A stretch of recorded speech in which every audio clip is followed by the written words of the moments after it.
అధిక బరువు అనేక సమస్యలకు కారణం. సాహితీ యోగా ఆన్లైన్ క్లాసులో జాయిన్ అవ్వండి.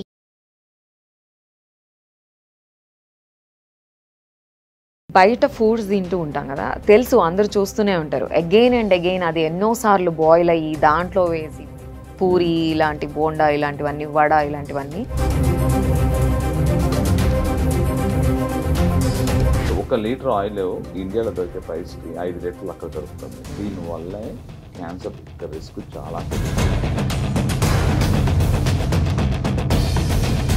చిన్నప్పుడు ఏంటంటే స్కూల్ ఎక్కొట్టడానికి ఇచ్చేదో చిన్న స్కూల్ టైం అయిపోయినా తగ్గిపోతుంది. ఇప్పుడు ఏంటంటే స్కూల్ టైం అయిన తర్వాత కూడా కడుపు నొప్పి ఉంటుంది. So simple thing, you turn the question the other way around.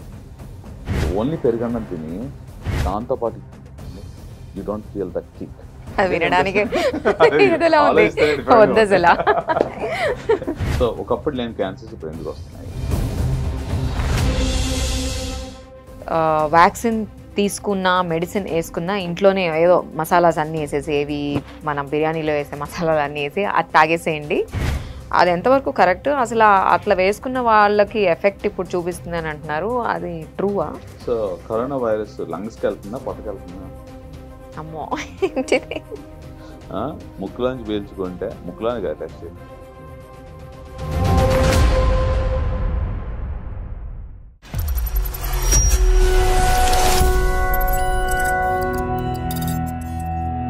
Welcome to Suman TV doubt with doctors. మనం బ్రేక్ఫాస్ట్ నుంచి మిడ్ నైట్ వరకు చాలా రకరకాల డిఫరెంట్ ఫుడ్స్ తింటూ ఉంటాం. చాలా టేస్టీగా, ఎవరైనా టేస్టీగా ఉందని ఇన్స్టాగ్రామ్లో ఒక పోస్ట్ పెట్టాం కానీ అక్కడికి వెళ్ళిపోయి తినేస్తూ ఉంటాం. తర్వాత పొట్టలో నొప్పి వస్తుంది అంటూ ఉంటాం. సో వీటన్నిటికి రీజన్ ఏంటో తెలుసా మీకు? చాలామందికి గ్యాస్ ఇష్యూస్ వస్తున్నాయి. అసలు ఇది ఎందుకు వస్తుంది? మరి సొల్యూషన్ తెలుసుకోవాలని కదా. సో ఈ ప్రోగ్రాంలో మనం డాక్టర్ చంద్రశేఖర్ పులితో ఉన్నాము. సో తను లండన్ గ్యాస్ట్రో నుంచి వచ్చారు. ఈ షో మొత్తం అసలు ఏ ఫుడ్ తినాలి, ఏ ఫుడ్ తినకూడదు, విమెన్ ఏం తినాలి, మెన్ ఏం తినాలి, అసలు ఈ డైట్స్ ఏంటి, ఈ షో మొత్తం మీకు ఫుల్ డౌట్స్ క్లారిఫై అయిపోతుంది. సో స్టార్టింగ్ నుంచి ఎండింగ్ వరకు మీరు ఐ బ్లింక్ చేయకుండా చూసేయండి. So let's start the show. Welcome to our show doctor Chandrasekhar. How are you? Fine, thank you very much. అయితే ఆయిల్స్ దగ్గరకు వస్తే, బయట ఫుడ్స్ తింటూ ఉంటాం కదా, తెలుసు అందరూ చూస్తూనే ఉంటారు. అగైన్ అండ్ అగైన్ అది ఎన్నోసార్లు బాయిల్ అయ్యి దాంట్లో వేసి పూరి ఇలాంటి బోండా ఇలాంటివన్నీ, వడ ఇలాంటివన్నీ కానీ తింటూ ఉంటాం. మళ్ళీ కడుపులో నొప్పి, మోషన్స్ ఏదో ఒకటి అవుతూ ఉంటుంది కదా. సో ఒక ఆయిల్ అన్నిసార్లు బాయిల్ అయిన ఫుడ్ని తినడం కరెక్టా? ఓకే, మంచి పాయింట్ అడిగారు. నాకు ఒక తెలియని పాయింట్ ఏంటంటే 1 లీటర్ ఆఫ్ ఆయిల్ ఎంత ఇండియాలో? 160, 180. So it's quite expensive. అంటే నార్మల్ ఇదైతే. అదే కొంచెం వుడ్ ప్రెస్డ్ ఇట్లాంటివి అయితే 300+. ఓకే, సో చాలా మంచి పాయింట్ చెప్పారు నాకు. So basically I'm sorry to ask this, నాకు ప్రైసింగ్ తెలియదు కాబట్టి అడిగాను. సో యావరేజ్గా యూకేలో I think 5 litres of oil is almost same price what you're telling. అంటే ఎందుకు వల్ల అంటే ఇక్కడ ప్రొడ్యూస్ చేసిన ఆయిల్ అక్కడికి వెళ్తుంది. అక్కడ తక్కువ ఉంది, ఇక్కడ ఎక్కువ ఉన్నది. సో అక్కడ 5 లీటర్స్కి 5 pounds ఎంతో అనుకుంటా, నాకు తెలిసినంత వరకు sunflower oil, if I remember rightly. So 1 litre oil ఇండియాలో దొరికే ప్రైస్కి 5 లీటర్లు అక్కడ దొరుకుతుంది. సో బేసికలీ మనం ఏం చేస్తున్నాము, దాన్ని ప్రైసింగ్ సేవింగ్ చేయడం కోసం క్వాలిటీ కాంపిటీషన్లోకి వెళుతూ ఉన్నాం. సో ఫస్ట్ పాయింట్ ఏంటంటే, so you need to keep a cap on the daily usable ingredients. So దానివల్ల ఏమవుతుందంటే కాంపిటీషన్ తగ్గి దాంట్లో ఒక మెచ్యూరిటీ లెవెల్స్ వస్తూ ఉంటుంది. First point. సో ఒకే ఆయిల్ని మళ్ళీ రీహీట్ చేయడం వల్ల ప్రాబ్లం ఉందా లేదా అనేది చూసుకుంటే, దీంట్లో సాచురేటెడ్ ఫ్యాట్స్, అన్సాచురేటెడ్ ఫ్యాట్స్ అని మనందరికీ తెలిసిందే. అంటే దీనివల్ల కొలెస్ట్రాల్ పెరుగుతుందని, అది మంచి ఆయిల్, చెడ్డ ఆయిల్ అని చెప్పి డిసైడ్ చేసేది. So basic terms on this one. When you're actually దాన్ని ఆక్సిడైజ్ చేసినప్పుడు, అంటే వేడి చేసినప్పుడు ఏమైపోతుంది అంటే unsaturated fats saturated fats, unsaturated fats అయిపోతూ ఉంటాయి. దానివల్ల ఏమవుతుందంటే దీంట్లోకి మనం తీసుకునే ఎస్పెషల్లీ ఈ ఫ్రైడ్ ఐటమ్స్లోకి వెళ్ళిపోతూ ఉంటుంది. దీనివల్లే క్యాన్సర్ రిస్క్ చాలా పెరుగుతూ ఉంటుంది. ఓకే. అండ్ ఇంకోటి, ఈ మధ్య కిడ్స్ని చూసారు కదా, పిల్లలు వీకెండ్స్ వస్తే చాలు పేరెంట్సే వాళ్ళని పిజ్జాలని, బర్గర్స్ అని ఆ ప్లేస్కి తీసుకొని వెళ్ళి వాళ్ళు ఫుడ్ ఎక్కువ తింటూ ఉంటారు, ఇట్లాంటివి మోస్ట్లీ. సో అది మన ఫుడ్ కాదు, మనకు తెలిసిన విషయమే. బట్ పిల్లలు అడుగుతున్నారో లేకపోతే పేరెంట్స్ అలాంటి మనం తినలేదు కాబట్టి వాళ్ళకి తినిపించాలనుకుంటున్నారో తెలియదు, కానీ మోస్ట్ ఆఫ్ ద కిడ్స్ ఇలా వెళ్తున్నారు. అండ్ కిడ్స్కి చాలా హెల్త్ ఇష్యూస్ ఉన్నాయి. ఆ ఫుడ్ తినచ్చా తినకూడదా, అసలు ఎలాంటి ఫుడ్ పెట్టాలి, పేరెంట్స్కి ఏం చెప్తారు అసలు? వాళ్ళు అంటున్నారు అచ్చా నేను తినలేదు కదా చిన్నప్పుడు, నా పిల్లలకి నేను పెడుతున్నాను. మంచి పాయింట్ అడిగారు. మనకు లేని మన పక్క వాళ్ళకి ఇవ్వాలి, మన పిల్లలకి ఇవ్వాలి అనేది కాన్సెప్ట్. అందుకే కదా we're actually striving hard to ఎన్నో వెనకాల వేసుకోవాలి, ఎంతో ఇవ్వాలి అని చెప్తూ ఉంటారు. సో ఎస్, ఇవ్వాల్సింది సంస్కారం, పిజ్జాలు కాదు. పిల్లలకు నేర్పించాల్సింది values. That's what I think. ఎందుకు అని అంటే పిజ్జాలు బర్గర్లు కాదు, మనకి లేనిది వాళ్ళకు ఉన్నది అనేది ఏంటంటే మనం ఇవ్వాల్సింది వాళ్ళకి ఒక వాల్యూస్, వాళ్ళ యొక్క perception of towards life. So ఈ పిజ్జాలు బర్గర్ల వల్ల మీ ఇందాక మాట్లాడుకున్నాం, చిన్న వయసులోనే కడుపు నొప్పి వస్తుంది. ఒక మైదా పిండి కలుపుతారు వీటన్నిటిలో అని చెప్పాలంటే, దానివల్ల ఏమవుతుంది, ఒక రకమైన కడుపులు నొప్పి వస్తుంది. నాకు చాలా మంది పేషెంట్ చిన్నపిల్లలు వస్తుంటారు, కడుపులు నొప్పి వస్తుంది.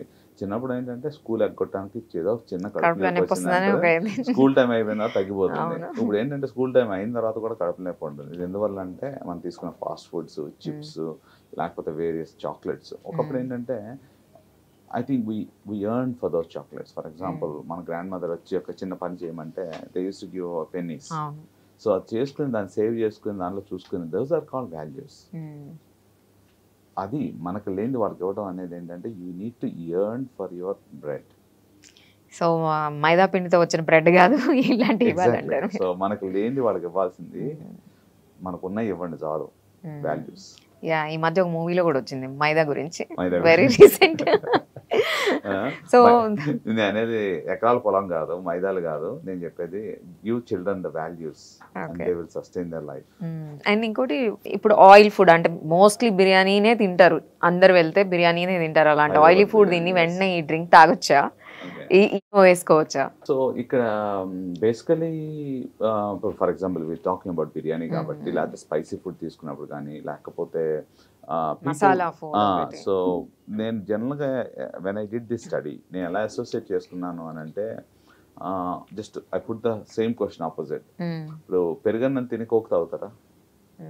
No, you feel like yes, yeah, you don't like it. అంటే సంథింగ్ ఏదైతే స్టమక్ సూదింగ్ గా అనిపించింది తీసుకునేటప్పుడు ఇంకో సూదింగ్ ఆస్పెక్ట్ తీసుకోవాలంటే మీకు అనిపించట్లేదు. Point number 1. The reason I put this one so that people can get it. అదే కనుక ఒక స్పైసీ ఐటమ్ తీసుకునేటప్పుడు, for example you're eating some like fried chicken లేకపోతే పిజ్జానో సంథింగ్ లైక్ మీరు చెప్పిన బిర్యానీ తీసుకున్నారు for example, that has got too many spices. మనం యాడ్ చేసినప్పుడు దాంట్లో గార్లిక్ అనో ఇంకా వేరే వేరే ఉంటుంది. సో దట్ ఆ ఎసిడిటీని తగ్గించడం కోసం ఇవి ట్రై చేస్తున్నాం. So simple thing, you turn the question other way around. మీరు ఓన్లీ పెరుగన్నం తిని దాంతోపాటు తాగండి, you don't feel that kick.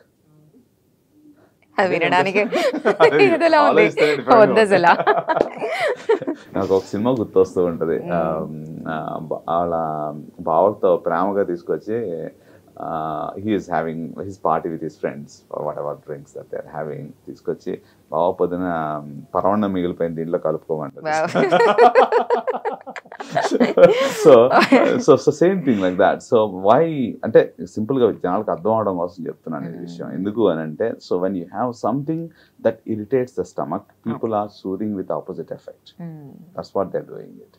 So whether right or wrong అనేది ఏంటంటే, ఇప్పుడు బాడీలో పొట్టలో కొంత ఎసిడిటీ అనేది ఉంటుంది, అది అరౌండ్ 2 to 3 మ్యాక్సిమం 4 ఉంటుంది స్టమక్లో యాసిడిటీ. ఇప్పుడు నేను ఐ డూ ప్రతి పేషెంట్ నా దగ్గరకు వచ్చిన వాళ్ళు చాలా మంది అన్ని హాస్పిటల్ తిరిగేసిన వాళ్ళు వస్తూ ఉంటారు. వచ్చిన వాళ్ళు ఏం చేస్తారంటే, సార్ నాకు గ్యాస్ ఉంది, ఎక్కడికి వెళ్ళినా తగ్గట్లేదు.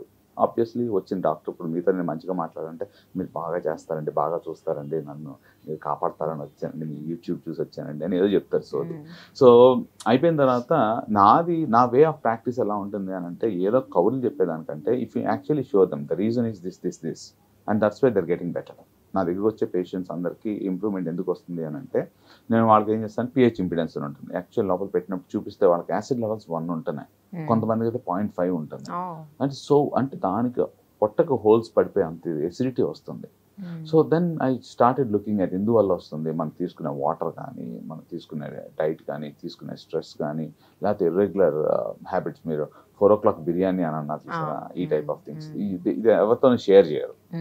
So this is what really happens. And then నేను ఆ టెస్ట్ చేసినప్పుడు ఏం చెప్తా అంటే మీరు రోజు ఏం చేస్తున్నారు అదే చేయండి, then I can really the computer will tell me అని చెప్తాం. అండ్ ఇంకోటి ఈ కరోనా టైంలో డాక్టర్ ప్రిస్క్రిప్షన్ లేదు, ఏం లేదు, మరి అది ఎలా వచ్చిందో తెలియదు కానీ ఆ న్యూస్. వ్యాక్సిన్ తీసుకున్నా, మెడిసిన్ వేసుకున్నా, ఇంట్లోనే ఏదో మసాలాస్ అన్నీ వేసేసి, ఏవి మనం బిర్యానీలో వేసే మసాలాలు అన్నీ వేసి అది తాగేసేయండి. అది ఎంతవరకు కరెక్ట్? అసలు అట్లా వేసుకున్న వాళ్ళకి ఎఫెక్ట్ ఇప్పుడు చూపిస్తుంది అని అంటున్నారు, అది ట్రూవా? సో కరోనా వైరస్ లంగ్స్కి వెళ్తుందా, పొట్టకి వెళ్తుందా? అమ్మో ఏంటిది? ముక్కులోంచి పీల్చుకుంటే, ముక్కులోని కదా టెస్ట్ చేసింది, పొట్టలో కాదు కదా కరోనా వైరస్ గురించి. సో మనం తీసుకునేది లంగ్స్లోకి వెళ్తుంది virus. It's virus, it's respiratory type of virus. Okay, నేను ఆ టైంలో చూసిన gastric issues I never seen in my life. అన్ని రకాల వాళ్ళు జీరా వాటర్ లీటర్ తాగి, చిన్న పిల్లోడండి, వాడికి severe burping, uncontrollable issues during Covid outbreak ఉన్నప్పుడు తీసుకొచ్చారు. చూస్తే ఈ యొక్క ఫుడ్ పైప్ మొత్తం అంటే రెడ్గా అయిపోయి హోల్స్ పడిపోయాయి. నేను ముందు చెప్పాల ఆ స్టోరీ అంతా. సో ఫాదర్ మదర్ ఇద్దరు వచ్చారు. వచ్చినప్పుడు ఇంత రెడ్గా ఉంది, ఇలాంటి కండిషన్ నేను ఎప్పుడు చూడలేదు, వాట్ ఈస్ గోయింగ్ ఆన్ అని అడిగాను. జీరో వాటర్ అని తాగుతున్నారా అంటే వద్దన్న 2 లీటర్స్ రోజు తాగేస్తుందని మా ఆవిడ అని చెప్పారు. So and then the reason was purely because of the practices. So ఆ చిన్న పిల్లోడికి ఇంటెస్టైన్కి అంత ఎసిడిటీ కానీ అంత ఇది కానీ ఇట్స్ నాట్ గుడ్. నేను ఇందాక చెప్పినట్టు one dress does not fit everybody. So ప్రతి ఒక్కరి సిస్టమ్ డిఫరెంట్గా ఉంటుంది. సో ఇదే టైంలో చాలా మంది ఫంగల్ ఇన్ఫెక్షన్ ఉండే ఫుడ్ పైప్ లో. So I seen almost everything, bleeding ulcers కాడి నుంచి, స్టమక్ అల్సర్స్ కాడి నుంచి. సో కొంతమందికి పడవచ్చు, కొంతమంది పడకపోవచ్చు. You need to listen to your body and then అది పడినప్పుడు డాక్టర్ని కన్సల్ట్ చేయండి. Don't take your own personal choice. So waters గురించి మాట్లాడుకుంటే, ఈ ఫిట్నెస్ లో ఉండేవాళ్ళు, హెల్త్ కాన్షియస్ ఉండేవాళ్ళు ఈ మధ్య డిఫరెంట్ వాటర్స్ గురించి మాట్లాడుకుంటున్నారు. అవైలబుల్ ఉన్నాయి కూడా మార్కెట్లో. ఏంటంటే ఆల్కలైన్ అని విన్నా నేను. సో ఇట్లాంటివి తాగొచ్చా? అది ఎంతవరకు కరెక్ట్? అసలు బాడీకి సెట్ అవుతుందా అది? చాలా మంచి పాయింట్ అండి. So first of all, what is good water and what are different types of waters available? ఈ 2 రకాలు అంటే ఎలాంటి వాటర్ దొరుకుతుంది? ఒకప్పుడు పూర్వం ఏంటంటే బ్యాక్టీరియా ఫ్రీ క్లీన్ వాటర్ ఉంటే చాలు అనే దాని నుంచి దాన్ని బెనిఫిట్ తీసుకుని డిఫరెంట్ మార్కెటింగ్ ఆఫ్ వాటర్స్ అనేవి వచ్చినాయి. సో దాంట్లో ఎంతవరకు హెల్త్ బెనిఫిట్స్ ఉన్నాయా లేదా అనేది debatable thing. First of all, మనకు కావాల్సింది ఏంటంటే క్లీన్ వాటర్. మురికి నీళ్ళు కాకుండా తాగడానికి ఒక మంచి వాటర్ ఉండాలంటే దాంట్లో బ్యాక్టీరియా ఉండకూడదు, తర్వాత అమీబియాసిస్ ఇలాంటివి ఏమి లేకుండా ఉండాలి. సో దాన్ని డిస్ట్రాయ్ చేయాలి. ఫస్ట్ ఆఫ్ ఆల్ మనకి తాగడానికి పెలాటబుల్గా ఉండాలి. ఓకే, టూ సాల్టీ ఉండకూడదు, టూ డిఫరెంట్ టైప్స్ ఉండకూడదు. సో అందు గురించి కొంతమంది విదేశాల్లో చూస్తే బాటిల్స్ మీద దాంట్లో ఎన్ని న్యూట్రియంట్స్ ఉన్నాయి, మెగ్నీషియం ఎంత ఉంది, జింక్ ఎంత ఉంది, సిలీనియం ఎంత ఉంది అన్ని చెప్తూ ఉంటారు. దానివల్ల టేస్ట్ కూడా మారుతూ ఉంటుంది. ఒకటే వాటర్ బాటిల్స్ డిఫరెంట్ బ్రాండ్స్ ఉండి డిఫరెంట్ టేస్ట్ ఉంటాయి. నోటీస్ చేశారో లేదో? ఎస్పెషల్లీ విదేశాలు వెళ్ళినప్పుడు యూ ఓన్లీ ట్రై టు ఒక టైప్ ఆఫ్ బ్రాండ్ తాగాలనిపిస్తూ ఉంటుంది. So but we're actually looking at the safe water. అది ఒక పక్కన పెట్టేద్దాం. సేఫ్ వాటర్ అంటే ఏంటి? దాంట్లో బ్యాక్టీరియా ఉండకూడదు, ఏమి ఉండకూడదు, కొద్దిగా తాగడానికి నీట్ గా ఉండాలి. సో ఇవి పోయి ఒక ఆల్కలైన్ వాటర్ అని, ఇప్పుడు ఈ మధ్య హైడ్రోజన్ వాటర్ కూడా విన్నారో లేదో మరి? అది కూడా విన్నాను నేను. ఇంకేవో నాకు నేమ్స్ గుర్తుకు రావట్లేదు కానీ ఇంకో 2-3 డిఫరెంట్. దాంట్లో కూడా ఎంత మార్కెటింగ్ అయిపోయిందనంటే కింద బటన్ ఉంటుందంట, ఆ కింద హైడ్రోజన్ అంతా ఒక క్యాప్సూల్లో ఉంటుంది. తాగేటప్పుడు ఇలా కొడితే కిందకి బబుల్స్ వస్తాయంట పైకి. So that it create some pressurization, like carbonated water ఎలా ఉంటుందో అలా వస్తూ ఉంటుంది. సో దాన్ని మార్కెటింగ్ ఏం చెప్తున్నారు అంటే అది 250 ml అంటే ఒక గ్లాస్ నీళ్ళు తీసుకుంటే ఆల్మోస్ట్ ఈక్వలెంట్ టు 1/2 లీటర్ తాగినట్టు ఉన్నది అనే ఫీలింగ్ లో వస్తుంది. But again it's in the research model. So చాలా మంది అథ్లెటిక్స్ కి ఇస్తున్నారు అనమాట, to make them hydrated. So next point ఏంటంటే అసలు మామూలుగా ఎంత pH లెవెల్స్ లో ఉండాలి ఈ acid water, so that it is good for our health. ఇందాక చెప్పాను మీకు, స్టమక్ లో యాసిడ్ అరౌండ్ 4 ఉంటే డైజెషన్ స్టార్ట్ అవుతుంది, దానికంటే ఎక్కువ ఉంటుంది. నార్మల్ గా వాటర్ ఎలా ఉంటుందంటే బిట్వీన్ 8 to 9 ఉన్నది is right pH for water. So ఈ ఆల్కలైన్ వాటర్ తీసుకోవడం వల్ల కొంత మనకి బాడీ హైడ్రేషన్ వాల్యూస్ కానీ they are different values. So again these are debatable. Complete గా దీని మీద నేను ఐ డోంట్ థింక్ ఇదే రైట్ వాటర్. కంగన్ వాటర్ అని అంటారు, ఆల్కలైన్ వాటర్ అని అంటారు, హైడ్రోజన్ వాటర్ అని అంటారు, ఎసిడిక్ వాటర్ అనేది ఐ డోంట్ థింక్. బట్ కొన్ని papers, there are too many papers, scientific evidence అయితే లేదు కార్డియాక్ రిస్క్స్ తగ్గుతాయి అని, because they multifactorial, cholesterol, BP అవన్నీ ఉంటాయి కాబట్టి. So those are the various things. But in general I think alkaline water and Kangen waters they're all fine. Make sure most importantly ఏంటంటే దాంట్లో bacteria లేకుండా, contamination లేకుండా చూసుకోవాలి. నాకు వచ్చే గ్యాస్ట్రిక్ పేషెంట్స్ ఏంటంటే ఈవెన్ దో వాళ్ళు మంచి వాటర్ తీసుకున్నా వాళ్ళకి హెచ్ పైలోరీ ఇన్ఫెక్షన్ అనేది ఒకటి ఉంటుంది పొట్టలో, అది ఎక్కువ అవుతూ ఉంటుంది. సో ఇది ఎందువల్ల వస్తుంది అని అంటే మనం తాగే వాటర్ మంచిగా ఉన్నా మనం కడుక్కున్న ప్లేట్స్ మంచిగా లేకపోవడం వల్ల కంటామినేషన్ అయ్యి అక్కడి నుంచి బ్యాక్టీరియా లోపలికి వెళ్తూ ఉంటుంది. సో అది అబ్జర్వ్ చేసుకో. ఓకే. అండ్ ఇవి రీహీట్ చేస్తూ ఉంటారు, ఒకసారి హీట్ చేస్తారు కదా, మళ్ళీ అవెన్లో పెట్టి మళ్ళీ హీట్ చేసుకొని తింటూ ఉంటారు. అండ్ ఫ్రైయర్స్ ఒకటి యూజ్ చేస్తుంటారు, ఎయిర్ ఫ్రైయర్ అంటున్నారు. ఇవన్నీ కరెక్టేనా? ఓకే, చాలా మంచి పాయింట్. నేను కూడా కొన్నాను air fryer, to be honest, diet follow అవుదాం అని చెప్పి. So going back in to the microwaves and reheating. So microwave సిస్టంలో ఏమవుతుంది, మనం మామూలు హీటింగ్లో ఏం చేస్తాము, హీట్ డిస్ట్రిబ్యూట్ చేసినప్పుడు పైకి మొత్తం వచ్చి హీట్ అవుతూ ఉంటుంది. సో కొన్నిసార్లు మనం మాడగొట్టినప్పుడు ఏమవుతుంది అని అంటే దాంట్లో ఉన్న యాక్చువల్లీ కొన్ని విటమిన్ సి ఉందనుకోండి, సో ఒక టెంపరేచర్లో మొత్తం వెళ్ళిపోద్ది. Okay. So there is very fragile micronutrients, vitamin C నువ్వు ఎక్కువసేపు హీట్ చేస్తే టక్ లేచిపోతుంది అన్నమాట. సో అలాగే కొన్ని కావాల్సిన విటమిన్స్ కూడా మనకు కొంత బాయిలింగ్ సిస్టమ్ తర్వాత పోతుంది. సో అదే మైక్రోవేవ్స్ యూజ్ చేసినప్పుడు ఎలక్ట్రోమాగ్నెటిక్ వేవ్స్ యూజ్ చేస్తూ ఉన్నాం. సో దాంట్లో పెట్టినప్పుడు హీట్ చేసినప్పుడు కొన్నిసార్లు డీప్ ఫ్రిడ్జ్లో తీసి ముద్ద పెట్టి చూసారనుకోండి, చుట్టుపక్కలదంతా మాడుతుంది, అంటే హీట్ అయినట్టు అనిపిస్తుంది. నేను actually break it down inside మాత్రం కుక్ అవ్వదు, అంటే అన్ఈవెన్ హీటింగ్ సిస్టమ్ ఉంటుంది. దాంట్లో ఏమవుతుంది, ఒకవేళ కనుక బ్యాక్టీరియా ఉందనుకోండి, మనం ఏదో ఆ హడావిడిలో వండేసిన తర్వాత ఇలా కలిపేసి ఇచ్చేస్తే ఏమవుతుంది, సో దాంట్లో కొన్ని పోర్స్ ఉంటాయి, బ్యాక్టీరియా పోర్స్, అవి రావడం వల్ల కొంతమందికి వామిటింగ్స్, కడుపులు నొప్పి ఇలాంటివి కూడా జరుగుతూ ఉంటుంది. సో ఎక్కువ రోజులు స్టోర్ చేయకుండా మ్యాక్సిమం ఫ్రెష్ ఎంత కావాలో అంతవరకు వండుకోండి. అంటే ఈ బిజీ లైఫ్లో ఏం చేస్తారంటే ఇష్టం చేస్తూ ఉంటారు. నాకు నిన్న కాక మొన్న ఒక పేషెంట్ ఒకళ్ళు అడ్మిట్ అయ్యారు. ఆవిడ అలాగే చెప్తుంది, KFC 2 days బ్యాక్ ఫ్రిడ్జ్లో పెట్టిన కనీసం హీట్ చేయకుండా అలాగే తినేస్తుంది అనమాట. సో దీంట్లో వచ్చేది ఏంటంటే 3 types ఆఫ్ ఇన్ఫెక్షన్స్ ఉంటాయి. ఒకటి ఎస్పెషల్లీ ఇది టైప్ ఆఫ్ ఫుడ్, ఎగ్స్ కానీ చికెన్ కానీ చేస్తూ ఉన్నప్పుడు సాల్మొనెల్లా, టైఫాయిడ్ టైప్ ఇన్ఫెక్షన్స్ వస్తూ ఉంటాయి. కొన్ని ఏంటంటే టాక్సిన్ బేస్డ్ ఫుడ్ పాయిజనింగ్ ఉంటుంది. కొన్ని ఏమవుతుందంటే కొన్ని బ్యాక్టీరియా దాంట్లో స్పోర్స్ అంటాం, అవి ఏంటంటే వాటిని కాపాడుకోవడానికి ఒక షెల్ లాగా క్రియేట్ చేసుకుంటూ ఉంటాయి.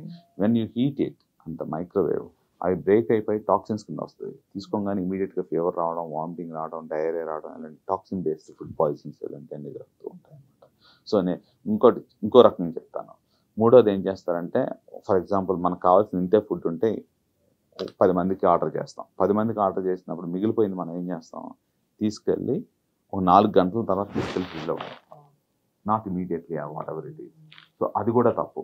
సో అప్పటికి ఏమవుతుంది, when you leave the food for long periods, అప్పటికి బ్యాక్టీరియా ఆల్రెడీ పెట్టేయాలంటారు.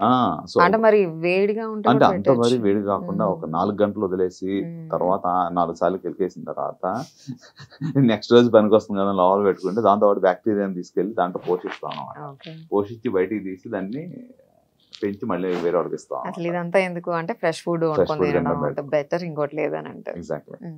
సో ఇప్పుడు ఈ క్యాన్సర్ గురించి ఎక్కువ వింటున్నాం, విమెన్ కానివ్వండి, మెన్ కానివ్వండి, అండ్ అసలు విమెన్లో ఎక్కువ వింటున్నాం మనం. ఈ క్యాన్సర్ రావడానికి కూడా ఫుడ్ సేఫ్టీ లేకపోవడము, ఏది పడితే అది తినేయడము, ఇట్లాంటివన్నీ రీజన్సా? ఎగ్జాక్ట్లీ, మంచి పాయింట్. సో ఒకప్పుడు లేని క్యాన్సర్స్ ఇప్పుడు ఎందుకు వస్తున్నాయి, అసలు క్యాన్సర్స్ అంటే ఏంటి, కామన్ క్యాన్సర్స్ ఏమున్నాయి, ఈ 3 పాయింట్లుగా డివైడ్ చేసుకుంటే, సో ఎస్పెషల్లీ లేడీస్తో చూసుకుంటే బ్రెస్ట్ క్యాన్సర్, అది జెనెటిక్గా కూడా ఉంటుంది. ఆల్సో మనం తీసుకునే ఆహారం మీద ఆధారపడి ఉంటుంది, అండ్ హార్మోన్స్ మీద ఉంటుంది. అలాగే ఇప్పుడు అన్నిటికంటే ఒకప్పుడు చూడండి ఇప్పుడు చూసేది ఆల్మోస్ట్ వారానికి ఒకసారైనా నేను I try to diagnose 1 cancer. Food పైప్లో ఉంటాము, stomach cancer, intestinal cancer, polyps అని ఉంటాయి.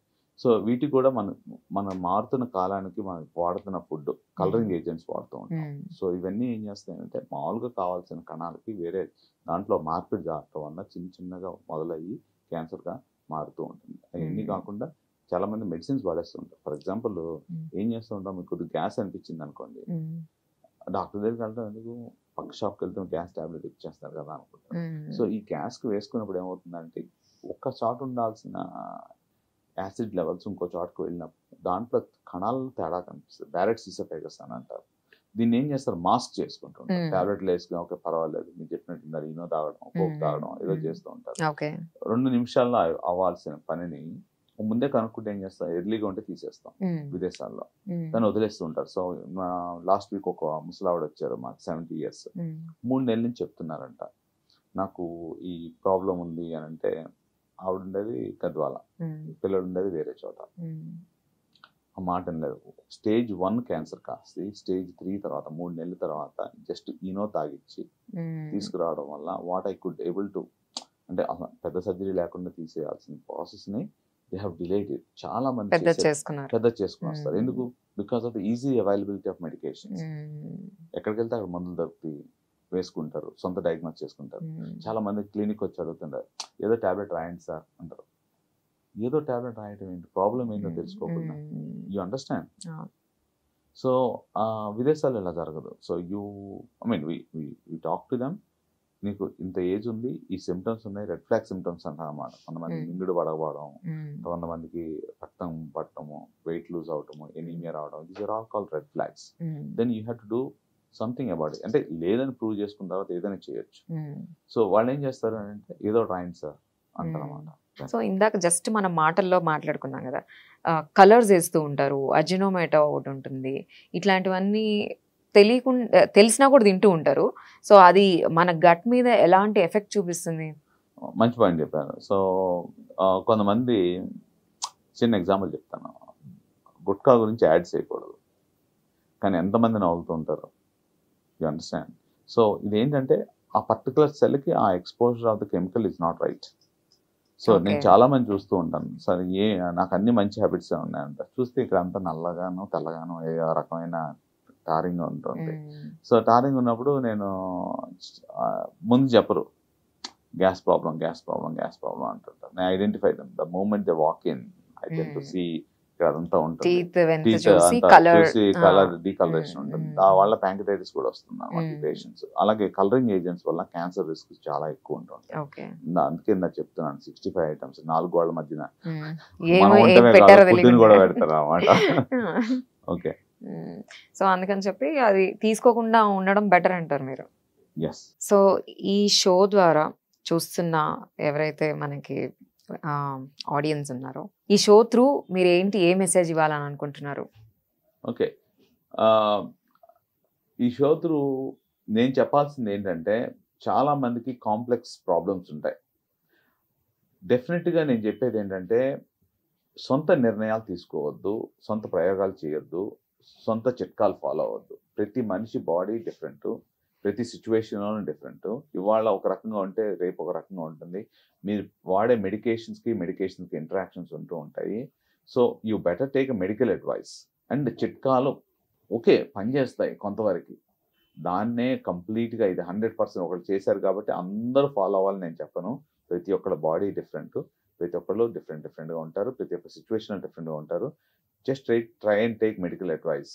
ఓకే, ఒక డాక్టర్ని చూడాలంటే ఇంత ఖర్చు అవుతుంది అనే దానికంటే దాన్ని కాంప్లికేట్ చేసుకోవడం వల్ల ఇంకా ఎక్కువ అవుతుంది అనేది నా ఉద్దేశం. Thank you doctor, thank you so much for sharing your experience and knowledge about the gastro and food and diets and so many things. Thank you so much. Thank you very much. Yeah, so చూసాం కదండి, through ఈ video ద్వారా అసలు ఏం diet తీసుకోవాలి, ఎలాంటి food తీసుకోవాలి, ఎలాంటి కేర్ తీసుకోవాలి, అవన్నీ చూసారు కదా మీరు.